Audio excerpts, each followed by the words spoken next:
The details what are given to us is EFG company manufactures three products which have the following cost and demand data. Product E, F and G. We have contribution to sales ratio, maximum sales, minimum sales, and the fixed costs are 850,000. This is all what the information is given. They want to find out what's the lowest break-even sales value per period subject to meeting the minimum sales value constraints to the nearest point. They want to have the minimum sales happening. So it is not that only the ones which are profitable are produced to the maximum extent. That is also fine, but then provided that the minimum amount of sales should take place. Break even sales, the formula is fixed cost divided by contribution margin per unit. Okay, so we do not know what are the actual sales that we can find out the weighted average contribution margin ratio that we can find out break even sales. That part is not possible. Only the maximum extent to which sales can be made or the minimum amount of sales which have to be made, that is all what is provided. Since that part is not possible, we work it out the other way around. That is, at break even point, we equate fixed cost and contribution. That is the concept of break even point. So at break even point, fixed cost is equal to contribution, and that is equal to 850,000. Okay, so provided that minimum sales should happen, so minimum sales values are given as 400 for all the three products. So into the contribution percentage, when it is taken, the minimum amount of contribution which can be earned is 300. But how much contribution should be earned so that they would break even? So the minimum contribution from the minimum sales is 300. How much more contribution should be earned? That is 550. If 550 has to be earned, we would choose which product to be produced to the maximum extent depends on which one is more profitable. So from among the list with these three products, which one do we see is more profitable or most profitable? We see product E to be as most profitable. Do you see that?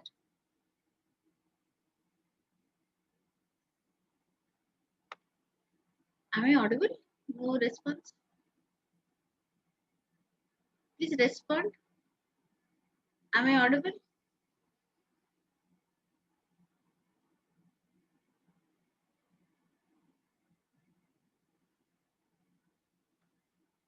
Is something?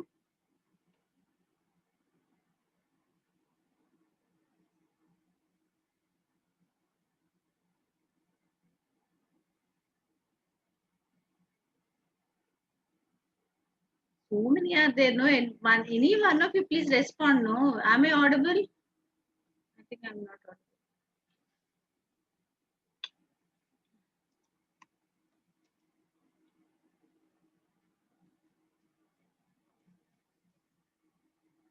Okay.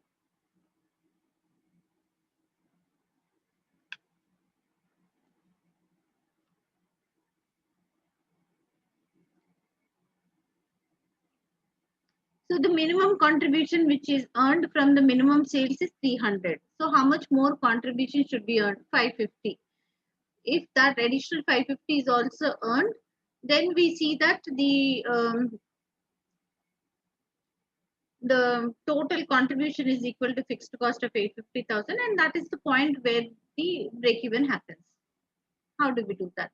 The one which is profitable in this order is VC product E is most profitable with the contribution percentage of 30%.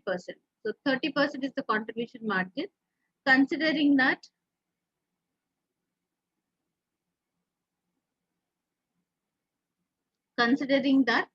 the complete maximum sales of 1200 will be taken up. If maximum 1200 sales is of product E is taken up, see, please stop me if you don't get the point, because what we are looking at is, see, the maximum sales are 1200, 1400, 1900. But out of that, we have already considered, let me put it here. Um,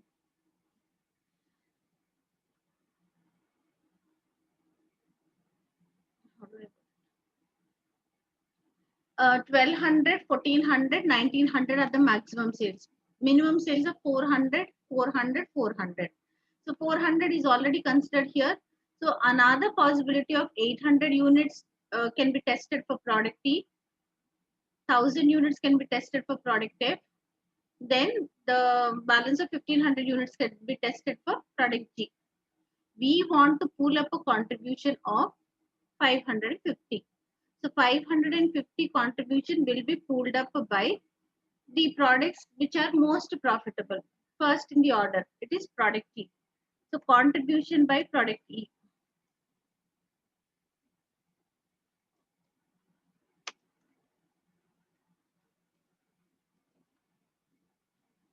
Already we have accounted for 400 units there under minimum contribution. Do you see that?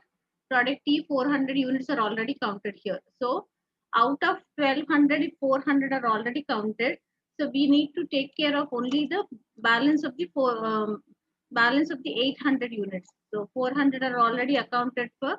So 800 into the contribution margin is 30%, which is equal to, so 800 into 30%.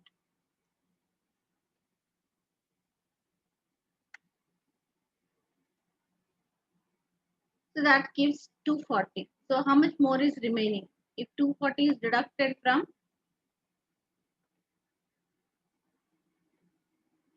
550,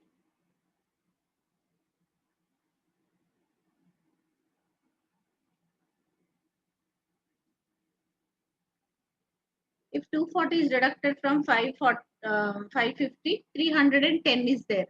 Now 310 should be contributed by the next in the order. Next in the order is product G. Product G profit percentage is, contribution percentage is 25%. So how many more units of product G can be produced? The total is 1900. Out of 1900, we have already accounted for 400. So another 1500. So if 1500 units, $1,500,000 of sales, which it happens on that contribution margin,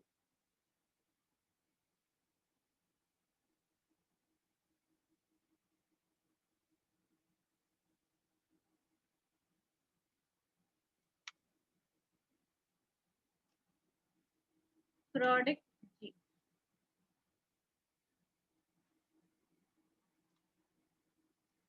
The product G, we see altogether 1900, but out of 1900, 400 are already accounted for under minimum contribution. So the balance of 1500, 1500 into the contribution percentage is 25%. If 25% is calculated,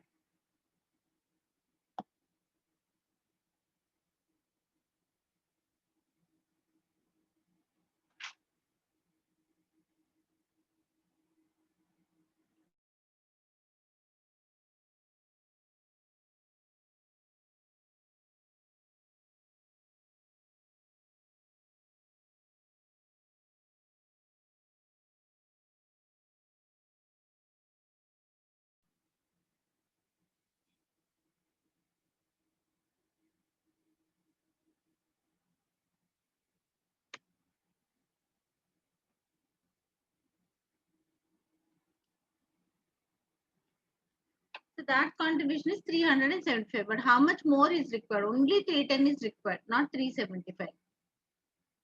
So now if only 310 is required,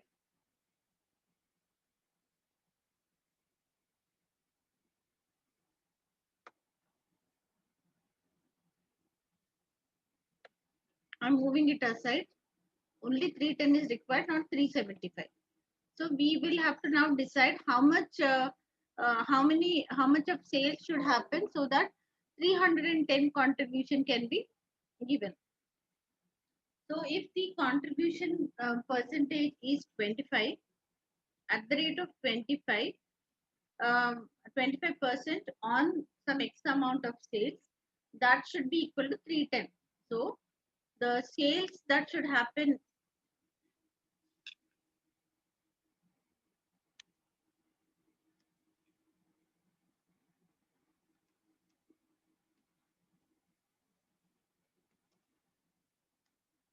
three ten will be equal to 310 divided by 25%. So check that.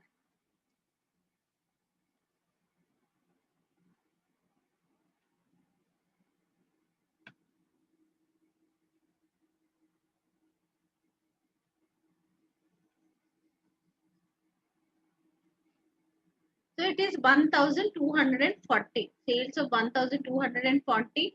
If it is contributed, that is sufficient. Now,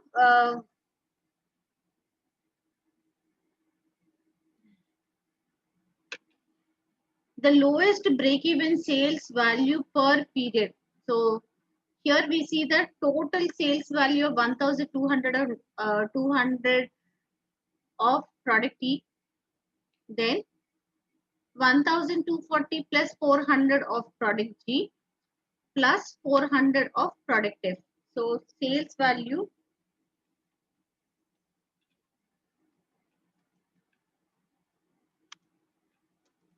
to to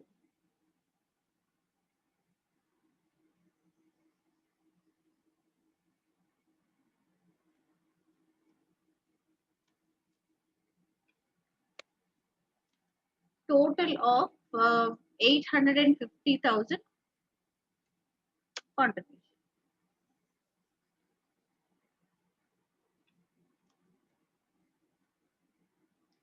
E is most profitable.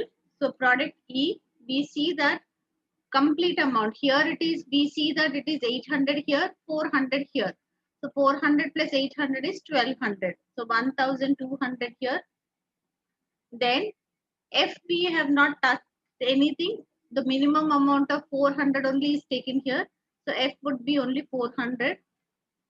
Coming to G.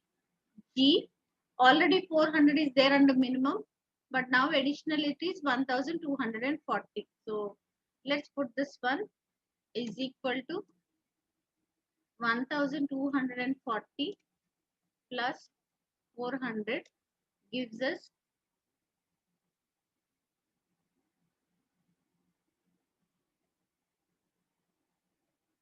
that gives us 1640. Add them up to find out what's the total sales. So 3240. So this is the total sales. Any doubt, please ask me.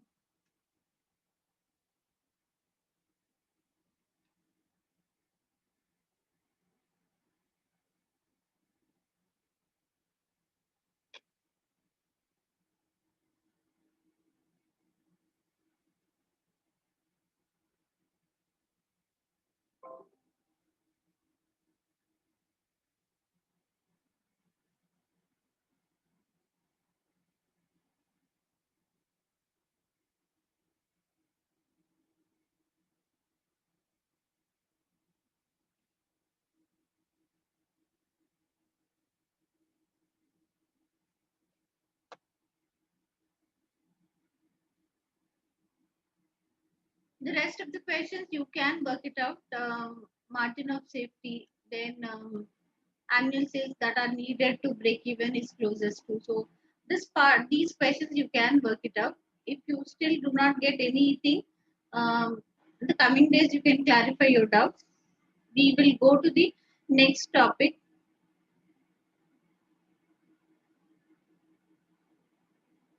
linear programming. So that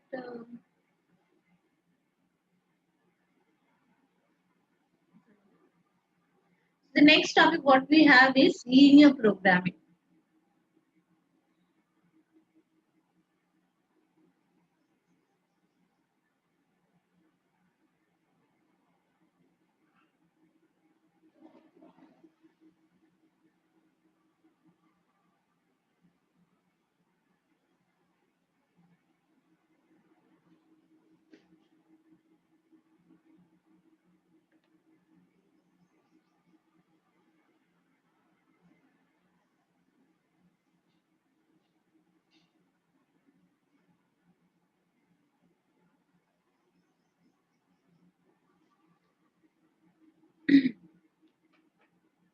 See, while producing the products, we see that all the time, not all the resources are abundantly available. Some of the resources may be scarce in nature.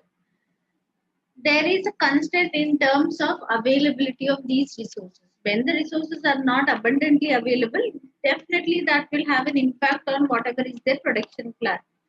So, in such situations, we will have to take a decision about whichever is the product which is most profitable. Resources should be allocated to that, those constrained or those limited resources. If material is less in number or there is a restriction, the availability of material is not abundantly available. If that is the case, then material should be carefully allotted in such a way that out of every single unit of material used, they can maximize their profit. That should be the case. If it is only one unit, only one resource which is limited in nature, limiting factor is only one. So there is an analysis called as key factor analysis or limiting factor analysis, but that's not a part of our syllabus. No, it's there. If we get the question, we will also take it up that part. If only one resource is limiting in nature, we take it as limiting factor analysis or key factor analysis. If more than one, that is two or more resources are limiting in nature, in that case, linear programming. This is a mathematical model which is used to arrive at the answer. What do we have to do? See, there would be an objective.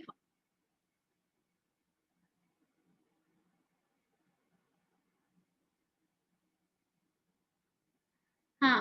Throughput cost, throughput section.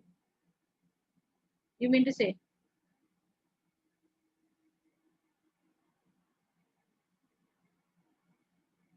Did I explain? Okay. Did I explain?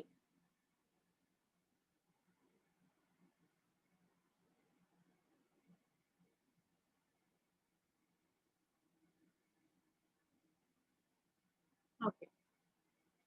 The only difference between throughput and limiting factor analysis is limiting factor analysis considers what is the contribution per unit of limiting factor.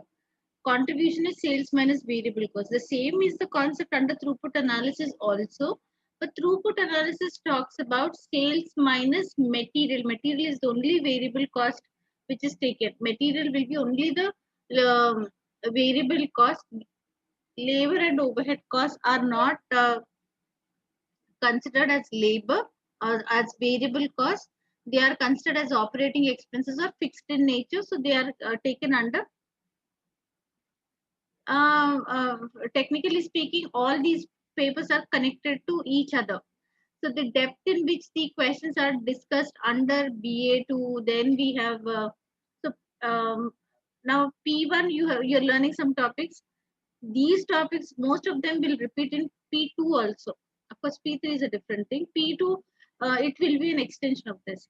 So the depth of the adjustment, the questions, what you would be covering in P2, activity based costing will come back again in P2. But here we have done only the basics of ABC. There you would have to do much more in P2, much difficult adjustments in P2. Like that, see, the papers are all connected. So the introduction is done in one paper. Then the next connecting paper, a little advanced. It goes on like that. So many topics what are covered here under this particular paper will again repeat under P2. Okay. So that's limiting factor analysis. But here, if there are more than one limiting factor, then in that case, linear programming has to be used. So linear programming talks about how do we arrive at the answer. Basically, it's a mathematical model, very difficult for a non-mathematical student to answer that. But there is an alternative way also, that is by way of graphical method. This is done. We can learn that by way of graphical method. So, what are the steps in linear programming. First, the objective function has to be defined. Before objective function, what are the variables have to be defined? How many variables are there? These variables all have to be mentioned, defined. After that, what is the objective function has to be stated. What is that? Either the objective function could be to maximize something or to minimize. Only two alternatives are there. Let's say, for example, if we are discussing about a situation where costs are the criteria. Costs cannot be maximized, they have to be minimized. Let's say if it is income, income has to be maximized, not minimized. Time taken has to be minimized, cost has to be minimized, like that. Depending on the situation, either the objective function is to maximize or to minimize. After we state the objective function, we mention as many number of constraints which are there. Some availability of something is not abundantly available, so that becomes a constraint. So there is some kind of restriction, some limitation. So how many ever are there are all to be first mentioned. State the constraints. After that, there are two ways to solve this. That is, one is by way of drawing a graphical method. The second one is by way of using a model called a simplex method. Okay, so we do not, of course, a part of it the may be discussed, but full-fledged mathematical model is not a part of our syllabus. We will be focusing more on the um, graphical method. Draw the graph, plot all the constraints, and identify the feasible area. Then choose the largest answer or the smallest answer. See, I am going to highlight this particular slide here. See, on the graph, the constraints are plotted. See, we see that the line vertical to y-axis is one constraint. This is another constraint. Third constraint is this one. So we see many constraints. There are three constraints here. The lines which are drawn, they represent the constraints. So depending on what is the constraint and in which direction is the constraint, we need to share the portion. We have to cover the area which is mentioned by the constraint. So in this process, when we are shading the portion, the region which is covered by by all the constraints is called as the feasible region. That region, that portion on the graph is covered by all the constraints. So if we are doing it manually, we will do that as a highlighting that portion, coloring, shading, drawing lines or something like that. That portion will be covered. So whichever region or area which is covered um, by all the constraints is considered as the feasible region. So there is an image which is covered. So that part is presented here. So we see that there is a region which is considered. So there are points here. Intersection of two lines, there is a point. So these points have to be considered, and there would be an x value, a y value for each of these points where there is intersection. See the shape basically. So here there is one point that is formed by the intersection of two lines. So all these things x and y, one by one, they have to be substituted in the objective function equation. So the objective function is defined by way of an equation. So in the objective function, each of these set of points, when they are substituted for x and y, then the answer, whatever it is, if it is a maximization function, if the value, wherever the value is maximum, that is the optimal solution. Or if it is a minimization problem, whichever point there is a minimum value, that is the solution, optimal solution. So that's how we do, we take up the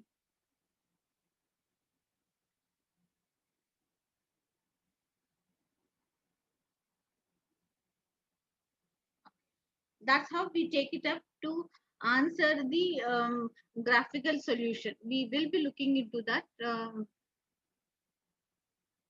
Apart from that, there are certain other topics also. We have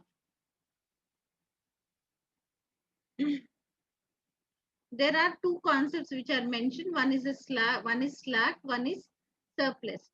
Slack refers to when there is a constraint. If the constraint, as it is, it's a constraint. You cannot use beyond that. Let's say 500 hours of labor is available. Only 500 hours are available. So you can use to the maximum of 500 hours only, nothing beyond that. But if the requirement of labor hours, or if the requirement of that constraint resource is, the total requirement is less than the availability, it is underutilization. If it is underutilization, that is referred to as slack. Less than or equal to the constraint usage. Okay, if the constraint usage is less than or equal to the amount available, 500 hours are available.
So if whatever is the availability, if it is not used until the total available amount, that is underutilization. If it is an underutilization scenario, that is referred to as slack. But let's say they require all the resources which are available, and required, and more than that is required. So now they have to limit it only till the availability. See, if they have 500 laborers, they require 600 hours, but 600 anyway is not possible. Only 500 can be used because that's all what is available. So when only that amount is available, then every single unit of that constraint resource, whatever is the contribution which is generated, that is referred to as shadow price. Shadow price, it is greater than or equal to the constraint. So the requirement is more than the constraint. Then the minimum required is more than the constraint. So in such a situation, every single unit of the constrained resource, whatever contribution which is generated, that is referred to as shadow pricing. Okay, just remember that part. We will go to the examination kit and work out the questions. So shadow price is the increase in contribution that could be created by having one more unit of the limiting factor at the original cost. It is the opportunity cost of not having the unit available. To find the shadow price of a constraint, restate the relevant constraint, adding one more unit of the scarce resource, find the new optimum solution. The difference between the new contribution and the old contribution is the shadow price of the constraint. Done. We will work out questions. See,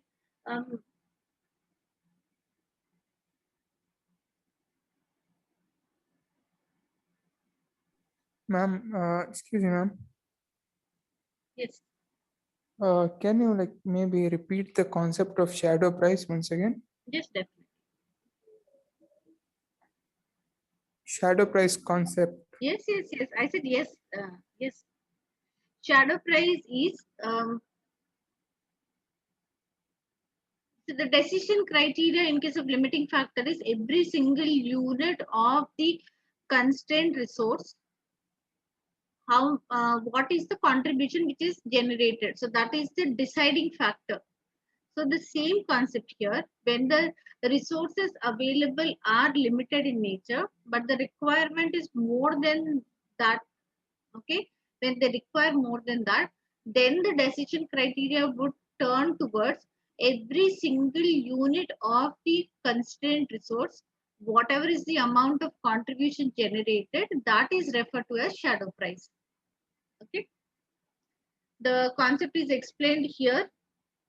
Shadow price is the increase in contribution by adding one more additional unit.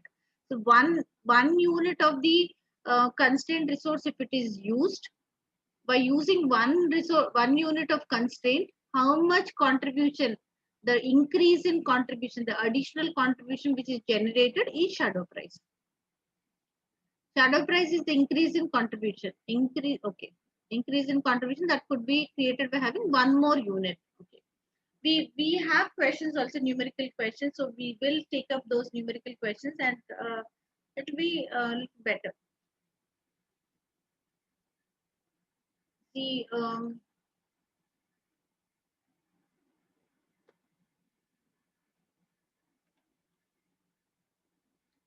question number 210 on the screen. A linear programming model has been formulated with the following objective function. Objective function is given as maximize 4x plus 2y. The optimal solution has determined that 400x and 600y should be produced. An extra liter of materials would, however, change this to 400.5x and 599.5y. Material cost is $9 per liter.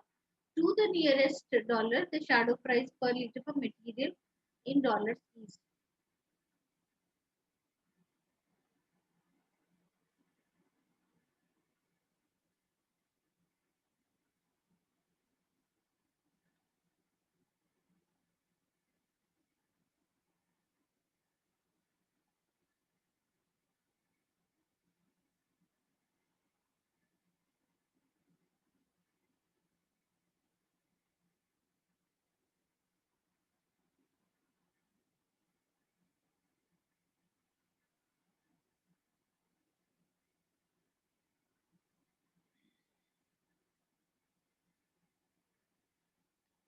$210. Now we are asked to find out what is the shadow price of material.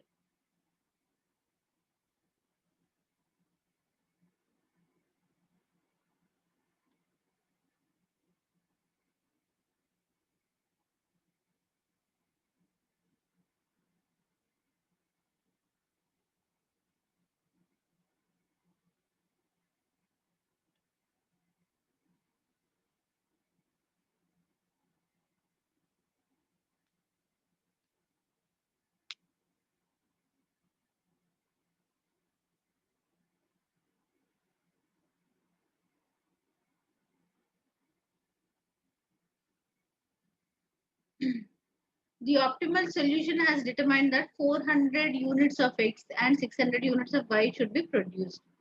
An extra liter of material would, however, change this to 400.5x and 599.5y.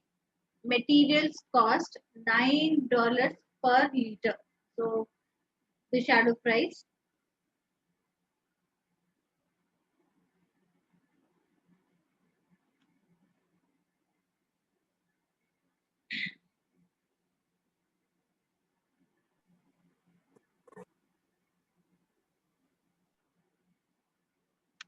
maximize 4x plus 2y, which means that the number of units of x multiplied into 4 plus the number of units of y multiplied into 2 should be the maximum.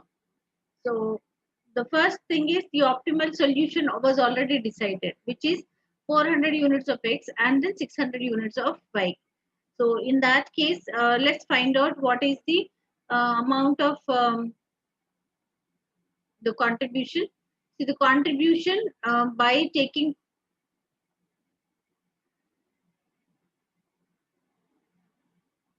at present contribution, or the present scenario which is given, the optimal solution scenario.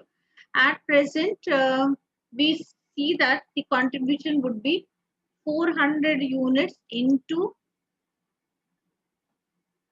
4. 4 into 400 plus 600 into 2. Check that how much is it.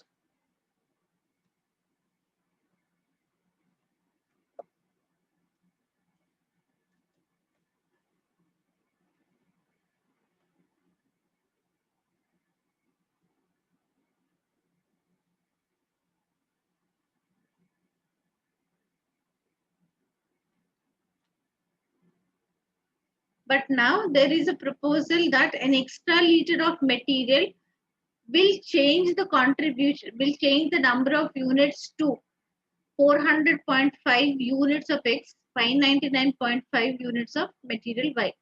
So after the change,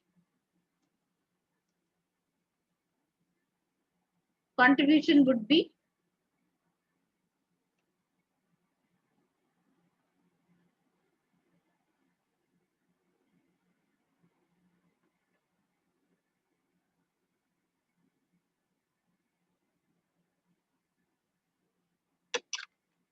400.5 into 4 plus 599.5 into 2.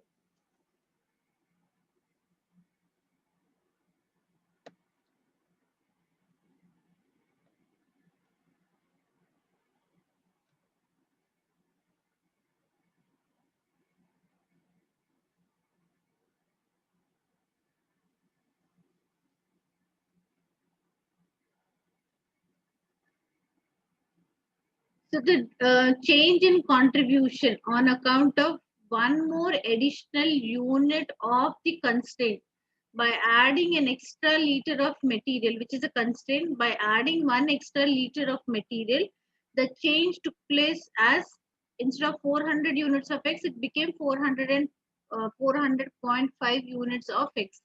Instead of 600 units of Y, it became 599.5. So by adding one additional unit of the constraint resource, the change or the increase or the change in the contribution is the shadow price. So let's write what's the shadow price.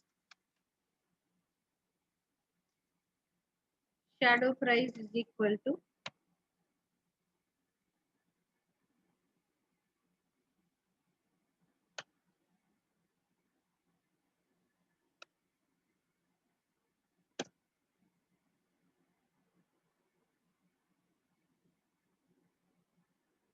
so that is the to the nearest dollar, the shadow price per liter for material is per liter of material, it will be $1 per material.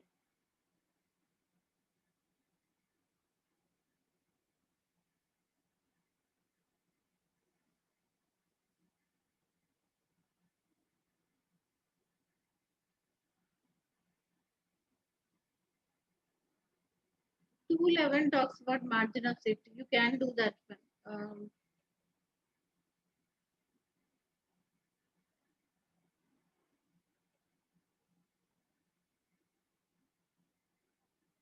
This one is limiting factor 214. Let's take it up 214.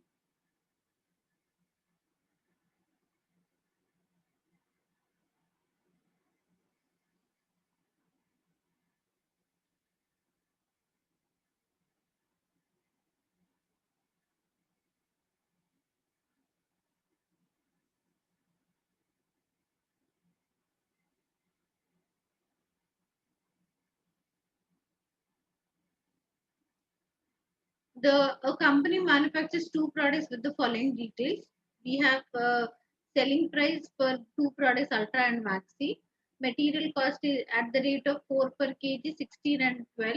Labor is also at the rate of 20 per hour, 20 and 40. Material is a scarce resource and has a shadow price of 2. A new supplier has offered to supply extra material but at a premium price. Otherwise, the material is available at what cost? The material is available at $4 per kg. But now, because that's a scarce resource, a new supplier wants to offer the material at an extra price, at a premium price. What can be the acceptable price? See, otherwise, until now, the cost of material is only 4 per kg. It is already mentioned in the question. It is 4 per kg. The shadow price is the increase in contribution by adding one more additional unit of the constrained resource is shadow price. And the shadow price calculated and provided to us is 2 per kg. So now, what would be the price the new supplier offered to supply extra material? The highest acceptable price. See, even if they give away the additional contribution all to the supplier also, the maximum what it is earned is what it is earned is 2 per kg. So even if that is entire thing is paid also to the supplier, that could be the maximum price.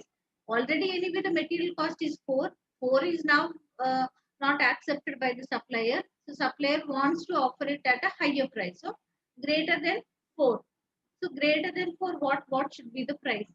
See, if the entire additional contribution which is earned on account of using one additional use of the constrained resource, $2, even if that entire thing is paid to the supplier, all what they can offer is 4 plus 2, which is 6. Why would they do that? There are certain decisions connected to that. See, maybe they do not want to lose their customers, the present customers. See, once the customer is lost, it's very, very difficult to get the customer back. So, in all these considerations, considering that, see, even if they get additional contribution on account of shadow price, they are willing to forego that, give it to the supplier, and ensure that the customers are there with them. So for that reason, they may come up to the point of foregoing the entire shadow price. So question number 214. In one line, we can finish this solution. 214. Cost of material is 4. Shadow price is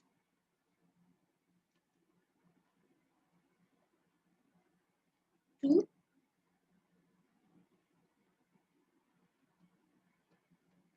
Highest acceptable price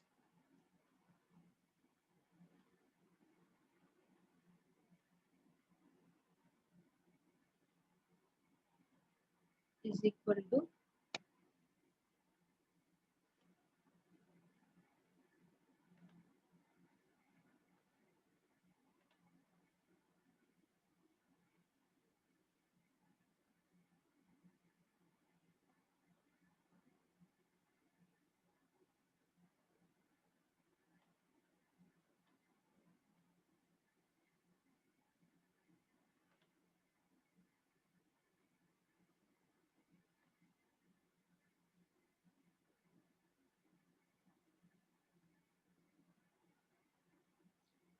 we see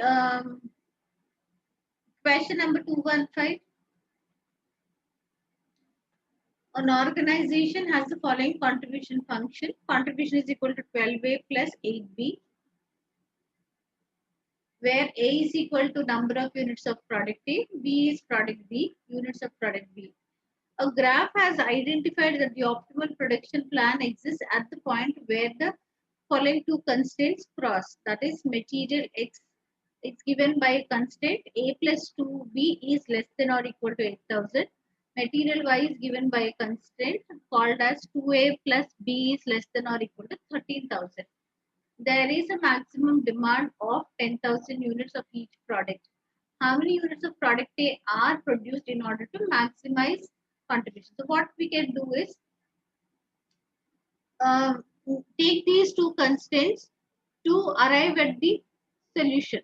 See, to know how many units of product A, how many units of product B. So the question 215 says that there are two constants, A plus 2B, A plus 2B. It's given as less than or equal to 8,000. So let's less than or equal to 8,000 equated, because equal to is also there, equated to 8,000. So now this will become equation 1.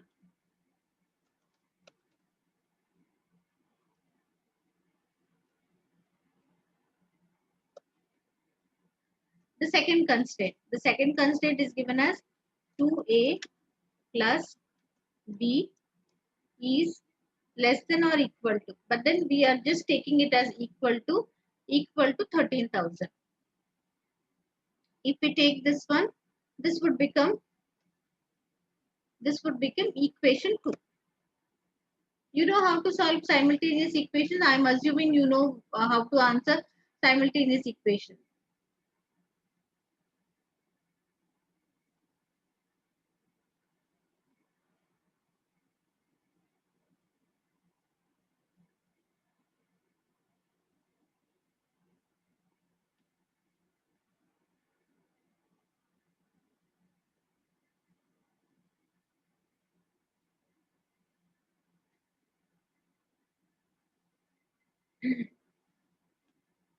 Either we eliminate one unknown variable and take A is equal to 8,000 minus 2B, substitute that in the second equation, or any one variable make it even in both the equations. That is one way to answer that. So if we are making one variable equal in both the equations, let's say if equation 1 is multiplied with 2, so multiply this into 2. So the entire equation will be multiplied into 2. So we see if it is multiplied into 2, it becomes 2A plus 4B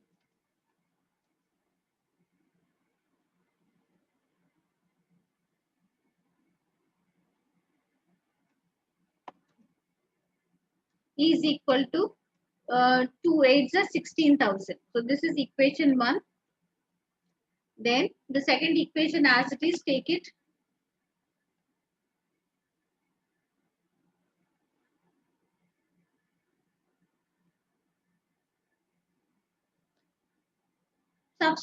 Subtract one equation from the other one. So that is what has to be done. In this case, when we are subtracting, the sign changes.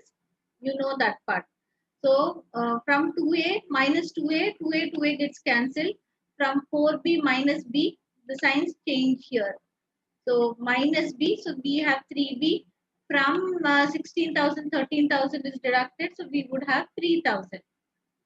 So 3B is equal to 3,000. 3B is equal to 3,000. So we have B is equal to 1,000. If B is equal to 1,000, substitute. Okay.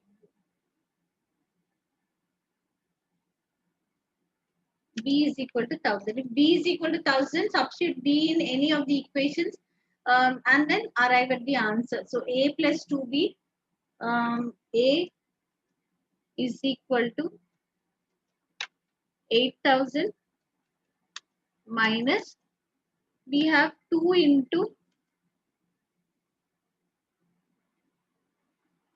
1,000. So product A will be 6,000. Anyway, A is only asked. So A is equal to 6,000.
So this is the question 216.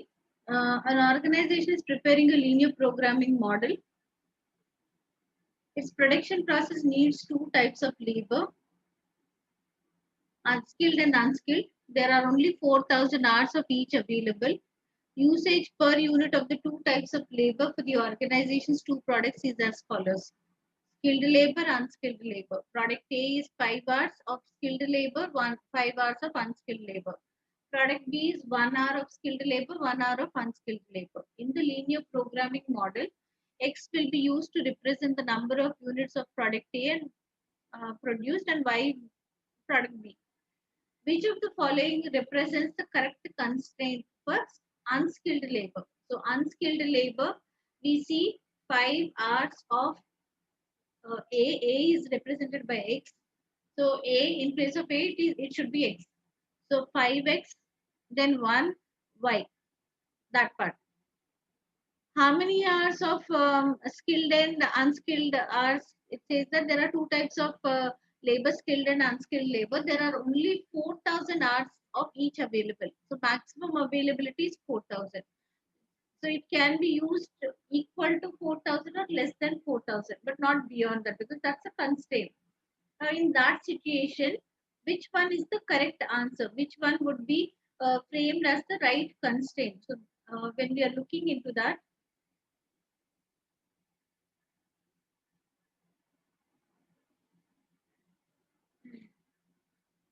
so take this set,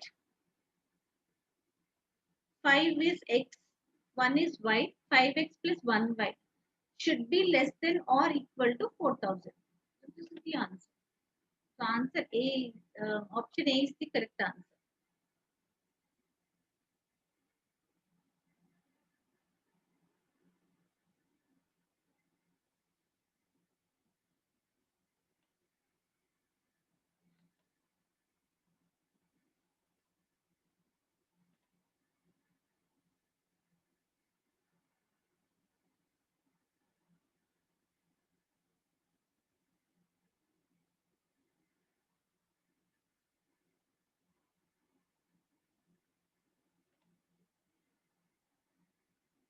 Question number 218.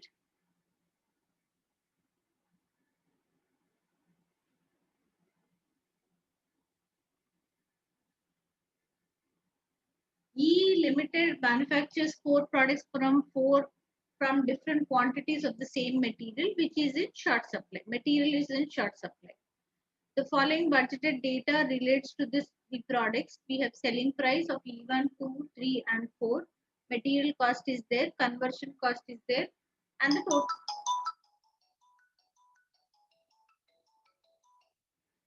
total amount of profit is given. Machine time per unit in hours is given. The conversion costs include general fixed costs and have been absorbed using a rate of $30 per machine hour. The ranking for the most profitable use of the raw material is to make product. So let's see. See if it is there is one constraint. In that case, what do? We find out what is contribution per unit of the constraint resource. We have selling price, we have material, we have conversion costs. Conversion costs are also given. So let's find out. Question number 218.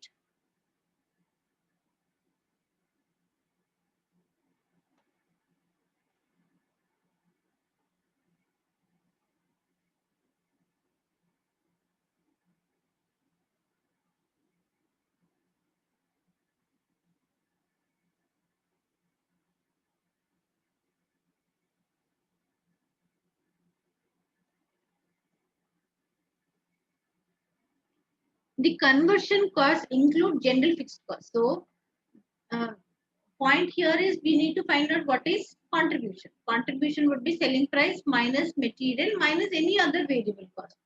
If nothing is mentioned, conversion, the entire amount of conversion cost will be taken as variable cost, but there is a mention here. It says that the conversion cost includes general fixed costs that have been absorbed using a rate of $30 per machine hour. At the rate of $30 per machine hour, and the machine hours are also mentioned here. So first step is we need to find out how much of the conversion cost is variable, how much of it is fixed. Then take the variable component, deduct it from selling price, and the material also deducted, find out what is contribution. Done. So let's take the conversion cost and separate it as variable and fixed cost. We have E1, E2, E3, and E4. In this situation, we are starting with the conversion cost first. Conversion cost is total amount. Let's write it here. That is 40. The next one is 65. After that, we also have 65 and then 55.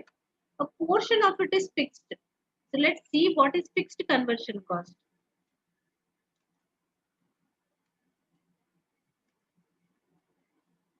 It is absorbed at the rate of 0.5, at the rate of some rate for 0.5 hours. Okay. So some rate into 0.5 when it is calculated. No. Rate is $30. I'm really sorry. At the rate of $30, $30.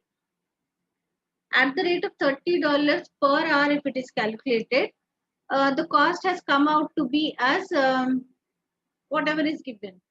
So fixed conversion cost would be is equal to 30 into machine time per unit in hours is 0.5.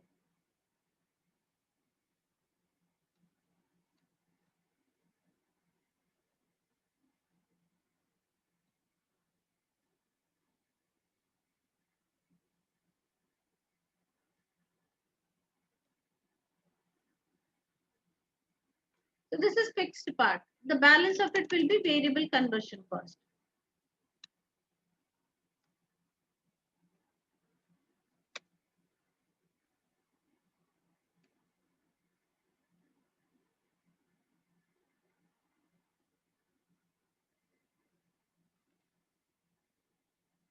Now, below that, let's start with selling price.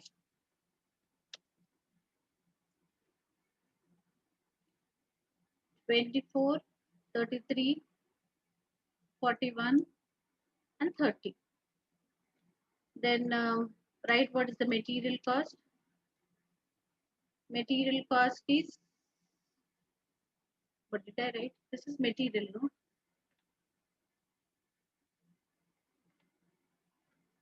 Selling price is 90, 112, 123, 103. Then write variable conversion cost.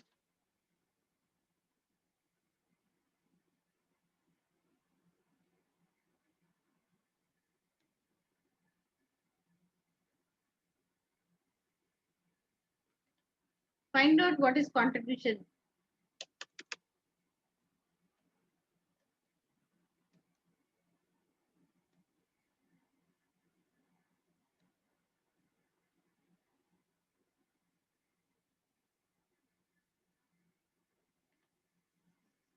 So contribution is there. Now, per unit of the constrained resource, what is the contribution? So we need to know how many kgs of material. Material in kgs has to be known. How would we know?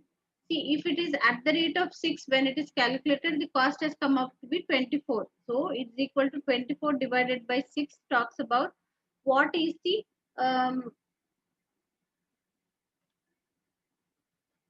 quantity of material. Here it is 33. Then here it is 41.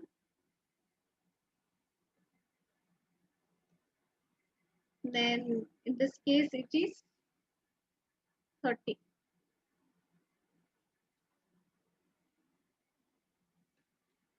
So contribution per unit of material per kg of material is equal to contribution divided by the quantity of material. Then rank them. Rank the products according to the profitability.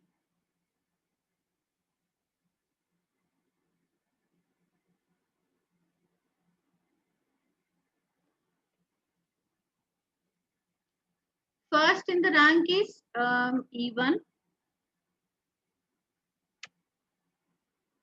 Second would be E4. Third is E2.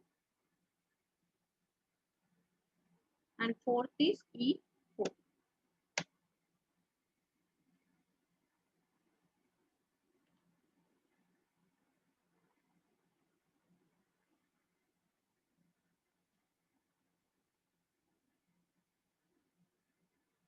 E1, E4, E2,